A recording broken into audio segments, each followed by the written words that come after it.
ముందుగా అందరికీ వినాయక చవితి శుభాకాంక్షలు. ఈ వీడియోలో వినాయక చవితి పూజలో వాడే 21 రకాల పత్రులని అలాగే వాటి బొమ్మల్ని నేను ఇక్కడ జత చేస్తున్నాను. మీరు కూడా వాటిని చూసి ఈ వినాయక చవితిలో తప్పనిసరిగా వాడుకొని పూజ చేసుకోండి. దీని వెనకాల చాలా సైన్స్ దాగి ఉందండి. మనం పూజ అంతా అయిన తర్వాత ఈ మట్టి బొమ్మని అలాగే ఈ పత్రుల్ని కూడా దగ్గరలో ఉన్న చెరువులో కానీ గోదావరిలో కానీ వేస్తూ ఉంటాము. దీనివల్ల ఉపయోగం ఏమిటంటే శ్రావణం భాద్రపద మాసాలు వర్షాకాలము. ఈ వర్షాకాలంలోనే ముఖ్యంగా అందరికీ దగ్గు జలుబులు జ్వరాలు వస్తూ ఉంటాయి. దీని వెనకాల ముఖ్య కారణం ఏమిటంటే నీళ్లు స్వచ్ఛంగా లేకపోవడమే. ఈ ఔషధ గుణాలు కలిగిన పత్రిని అలాగే వినాయకుడి ప్రతిమని పసుపు కుంకుమ నదులు చెరువుల్లో వేయడం వల్ల అవి ప్యూరిఫై అయ్యి దానిలో ఉన్న ఔషధ గుణాలన్నీ నీటిని స్వచ్ఛంగా మారుస్తాయి. ఇప్పుడు ఈ వీడియోలో వినాయక చవితిలో వాడే 21 రకాల పత్రుల గురించి వాటి ఉపయోగాల గురించి ఫొటోస్తో సహా తెలుసుకుందాం. దీనిని ఏకవింశతి పత్రి పూజ అన్నప్పుడు చేయాలి. మొదటిది మాచిపత్రి. దీనినే మాచిపత్రం అని కూడా అంటారు. ఇది దద్దుర్లు తలనొప్పి వాత నొప్పులు కళ్ళకు సంబంధించిన వ్యాధులు చర్మ సంబంధ వ్యాధులను తగ్గించడానికి ఉపయోగపడుతుంది. రెండవది బృహతీ పత్రం. దీనినే తెలుగులో వాకుడాకు అని అంటారు. ఇది దగ్గు జలుబు జ్వరం అజీర్ణం కంటికి సంబంధించిన వ్యాధుల్ని నయం చేస్తుంది. దీనిని పళ్ళు తోముకోవడానికి ఉపయోగిస్తారు. మూడవది బెల్వపత్రం. దీనినే తెలుగులో మారేడు ఆకు అని అంటారు. ఇది ఎక్కువగా శివపూజకు ఉపయోగిస్తూ ఉంటారు. ఇది జిగట విరోచనాలు మధుమేహం కామెర్లు నేత్ర వ్యాధులు తగ్గించడానికి ఉపయోగపడుతుంది. నాలుగవది దూర్వాయుగ్మం. దీనినే గరిక అని అంటారు. ఇది మనకి చాలా చోట్ల దొరుకుతూ ఉంటుంది.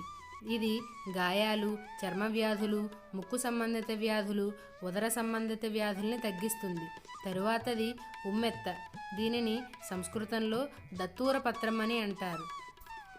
ఇది తెలుపు రంగులోనే కాకుండా పసుపు రంగులో కూడా మనకి చాలా చోట్ల కనిపిస్తూ ఉంటుంది. ఇది చర్మ వ్యాధులు పేనుకొరుకుడు శరీర నొప్పులు శ్వాసకోశ వ్యాధుల నివారణకు ఉపయోగపడుతుంది. ఇది విషం కాబట్టి కాస్త జాగ్రత్తగా వాడుకోవాలి. తర్వాతది బదరీపత్రం. దీనినే రేగు ఆకు అని అంటారు. ఇది జీర్ణకోశ వ్యాధులు రక్త సంబంధ వ్యాధులు చిన్నపిల్లల వ్యాధుల నివారణకు రోగనిరోధక శక్తి పెంపొందించడానికి ఉపయోగపడుతుంది. తరువాతది అపామార్గపత్రం. దీనినే ఉత్తరేణి అని అంటారు. ఇది పిప్పిపన్ను చెవిపోటు రక్తం కారడము జ్వరము మూత్రపిండాల్లో రాళ్లు తగ్గించడానికి ఉపయోగపడుతుంది. దీనిని పళ్ళు తోముకోవడానికి ఉపయోగిస్తారు. తరువాతది తులసీ పత్రం. ఇది అందరికీ తెలుసున్న ఆకే. దాదాపుగా ప్రతి ఇంట్లో ఉండే మొక్కే. ఇది చాలా రకాల వ్యాధుల్ని నయం చేస్తుంది. దగ్గు జలుబు జ్వరం చెవిపోటు పన్ను నొప్పి తుమ్ములు చుండ్రు ఇలా చాలా రకాల రోగాల్ని తగ్గిస్తుంది. అలాగే ముఖ సౌందర్యాన్ని పెంచుతుంది. అంతేకాకుండా రోగనిరోధక శక్తిని పెంపొందిస్తుంది. తర్వాతది చూతపత్రం. దీనిని మామిడాకు అని అంటారు. ఇది అందరికీ తెలుసున్నదే. దీనివల్ల చాలా ఉపయోగాలు ఉన్నాయి. ఇంట్లోనికి క్రిమికీటకాలు రాకుండా ఇది అడ్డుపడుతుంది. అంతేకాకుండా చాలా రకాల చర్మ వ్యాధుల్ని తగ్గిస్తుంది. తరువాతది కరవీరపత్రం. దీనినే గన్నేరు అని అంటారు. ఈ గన్నేరులో చాలా రకాలు ఉంటాయి. ఏ ఆకైనా సరే మనం వాడుకోవచ్చు. ఇది కణతలు తేలుకాటు విషకీటకాల కాట్లు దురద కళ్ళ సంబంధ వ్యాధులు తగ్గించడానికి ఉపయోగపడుతుంది. తరువాతది విష్ణుక్రాంత పత్రం. దీనినే తెలుగులో విష్ణుకాంత అని అంటారు.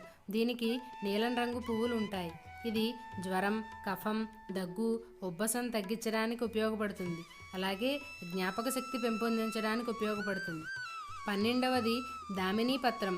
దీనినే తెలుగులో దానిమ్మ అని అంటారు. ఇది శరీరంలో రక్తశాతాన్ని పెంచుతుంది. అలాగే గొంతు నొప్పిని తగ్గిస్తుంది. చర్మ వ్యాధుల్ని తగ్గించడానికి ఉపయోగపడుతుంది. తరువాతది దేవదారు పత్రం. దీనినే దేవదారు అని అంటారు. ఇది అజీర్తి పొట్ట సంబంధ వ్యాధులు కంటికి సంబంధించిన వ్యాధులు చర్మ వ్యాధులు తగ్గించడానికి ఉపయోగపడుతుంది.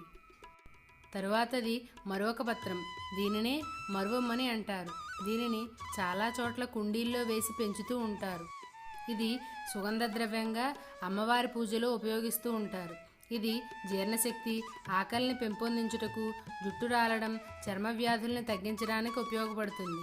తరువాతది సింధూరవారపత్రం. దీనినే వావిలాకు అని అంటారు.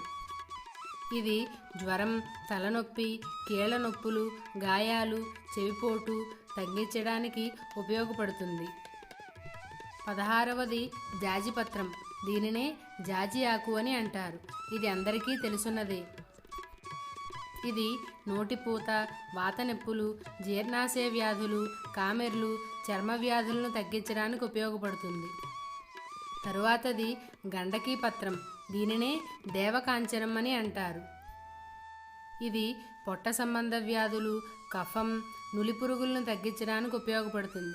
దీని ఆకులు ఆహారంగా కూడా ఉపయోగిస్తారు. తరువాతది శమీపత్రం. దీనినే జమ్మి ఆకు అని అంటారు. ఇది కఫం, దంతవ్యాధులను నివారించడానికి, అలాగే కుష్టు వ్యాధిని నివారించడానికి ఉపయోగిస్తారు. తరువాతది అశ్వత్థపత్రం. దీనినే రావి ఆకు అని అంటారు. ఇది జీర్ణశక్తి, జ్ఞాపక శక్తిని పెంపొందించడానికి ఉపయోగపడుతుంది. అలాగే జ్వరాలు తగ్గడానికి ఉపయోగపడుతుంది. తరువాతది అర్జునపత్రం.